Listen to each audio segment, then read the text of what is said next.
I want to welcome the GMs and the wives, the godly men and the warm, inviting, feminine, empathetic women out there. So you're attractive and authentic and they don't know what to do. If you are somebody that is pure, that values justice, faithfulness, and mercy in all that you do above anything else, and you decide to choose peace and love above all other options, this is probably going to be the case for you. Now, this is not to say that specifically as a man that you're not capable of conflict physically or intellectually when there needs to be some, but for the most part, you are somebody that chooses not to unsheath your sword if you don't have to, right?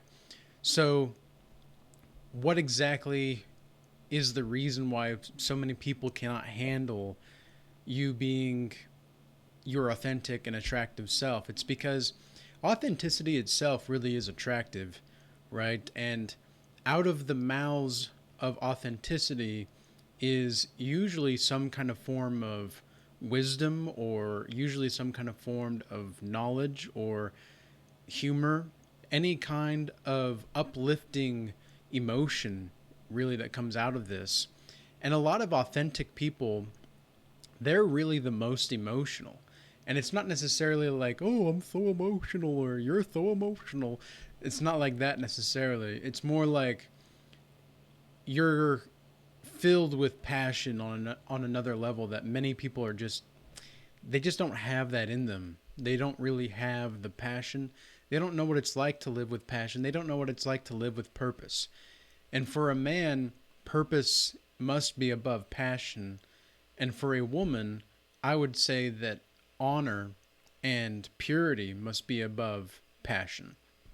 And so the reason that I think this is because almost every single woman that I've met that is authentic has also been fairly pure and has made fairly good decisions that has not really damaged her sense of self or who she is and her self-esteem overall. She's made proper decisions and she's had proper guidance in some ways by a multitude of, well, at least maybe how best to think about this. She's been guided in a way that she has proper discernment with. And then with a man, he's put himself through the fire and flames. He's been baptized by fire, right? And so a man that is capable of working hard, and not only just working hard but working smart, right? Because sometimes you can work really hard at something, but you might be really putting in far more effort and exerting more energy than you need to complete the job or to complete whatever needs to be done. And in the process, you're actually not only wasting your time, but you're also not really building any kind of mental fortitude or ensuring that you are going to be somebody that has the time to do more things that you want to do.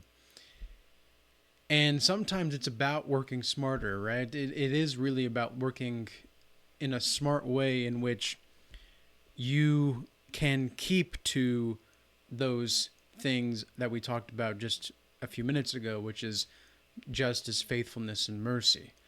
So ultimately, you are going to be somebody that doesn't make sense to a lot of people because you haven't lost that childlike quality, that childlike wonder to you. Have you ever noticed that the people that are in some ways the most childlike, or at least having the capacity to be childlike, are often the most happy in their life?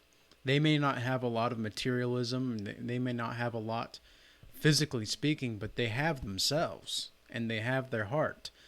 And for them, that is ultimately the greatest gift and glory that could be bestowed upon them. Because to truly have yourself in this life with all of the chaos, with all of the mischief, and all of the iniquity workers out here, it can be very disheartening, I would say is a good word. Disheartening for many people to live a life that they find fulfillment in, because they're always being told by this person and that person and that person and this person, well, you've got to be doing this, you got to be doing that, you got to be this, you got to be that. And sometimes we're so busy trying to point the finger at who's at fault or who's to blame that we're unable to accept what it is that God is giving us. And sometimes if you are dwelling in a place of resentment within your heart and your heart is hardened, you're never going to be able to truly be authentic. And it really is not attractive to be bitter.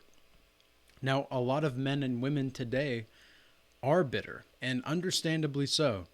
A lot of men are not really rising to what they could be and who they could be. They're not really stepping up to the plate, let's say. And then you have a lot of women who have just completely damaged themselves beyond saving. And sometimes I wonder if in this life even God can save them, because they've made so many terrible decisions. It's almost like they're going to be stuck in the dark in this life. And so it is possible for many people to come back to the righteous path, the way that is narrow, and the way of the life, the truth, and really consecrate yourself within the path of God's law, statutes, and commandments. And I found that the most authentic people are the ones that, whether knowingly or unknowingly, are following in God's laws, statutes, and commandments. And I've said this before on my channel a long time ago, and I don't exactly know who needs to hear this now, but somebody does. If we were all to follow God's laws, statutes, and commandments, there would be no need for government. There would be no need for any outside influence to be unchallengeable to. Have you noticed a lot of the people that we cannot criticize are unchallengeable? Have you noticed that a lot of the people that we cannot look to challenge authority, and it's not necessarily like we want to challenge the authority because we're rebels. That's not, because a lot of women are like that nowadays. It's like, oh, stick it to the man. Feminism rules. Like, girls run the world. No, that's not what I'm saying at all. And it's so silly, right? It's so silly. Like, because if you have a bunch of men doing that, you just look at them like a bunch of gay cheerleaders or something. But anyway, the point is that if we follow laws, statutes, and commandments given to us by God, we're naturally going to fall into a place not only in our hearts, but in our very environment in which we will create a life that is almost as a byproduct fully meaningful and whole. So many people don't want to be whole nowadays. In fact, a lot of people don't even know what that means. What does it mean to be whole? What does it mean to be fulfilled? It's not about necessarily doing away with tradition or not allowing new things to blossom, but it's about understanding the complexities of the ever-changingness of life and being able to be flexible as you pursue into the life that you are living and live amongst people that are living a common life in harmony and in peace. And I wish that we could be more empathetic and compassionate nowadays. I really do.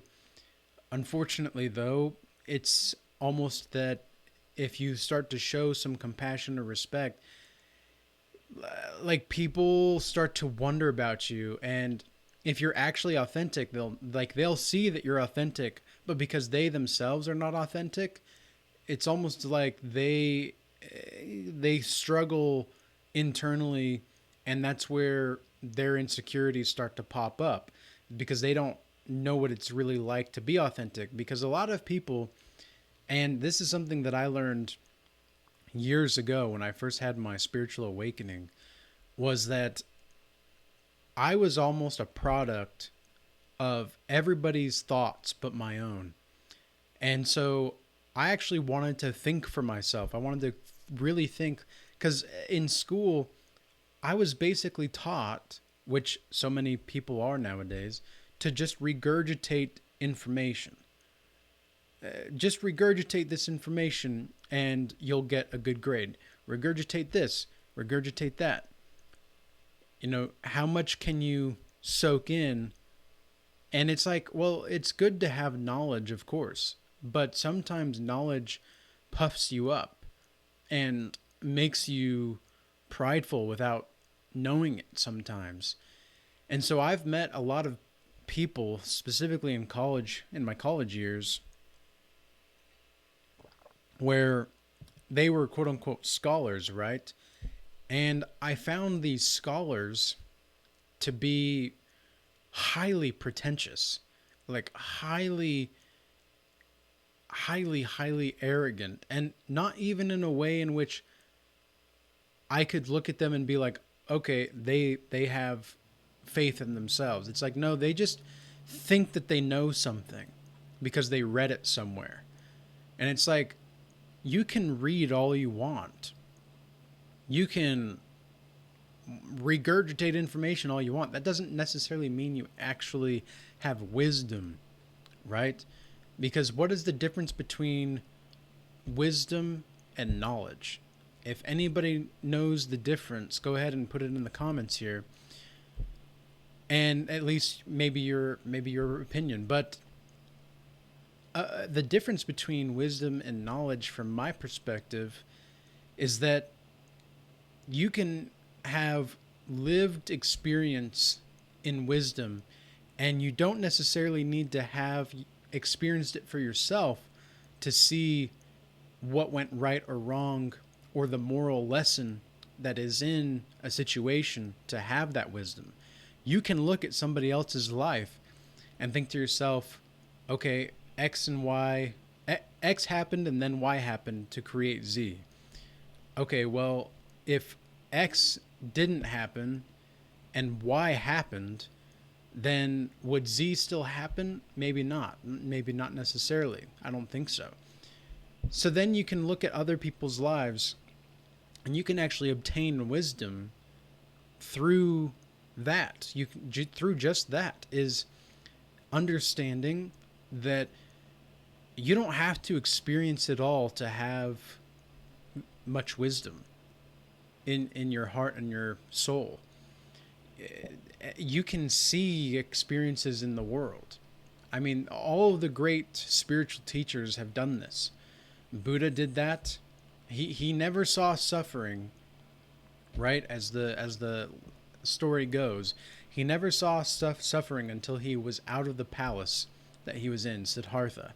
Siddhartha was a prince, and when he was born, it was foretold in a prophecy that if he ever saw suffering of any kind, he would actually become an enlightened person. But if he didn't see any kind of suffering of any kind, he would become the king of his father's kingdom. His father wanted him to be the king, so he was like, well, who cares about that kind of enlightenment stuff, basically, right? And I'm paraphrasing the story a bit here, so bear with me. But that's all in all what exactly happened. So Siddhartha, when he turns older, in his late teens, he goes out and he sees suffering for the first time. And that does something to his soul. That does something to him as a being.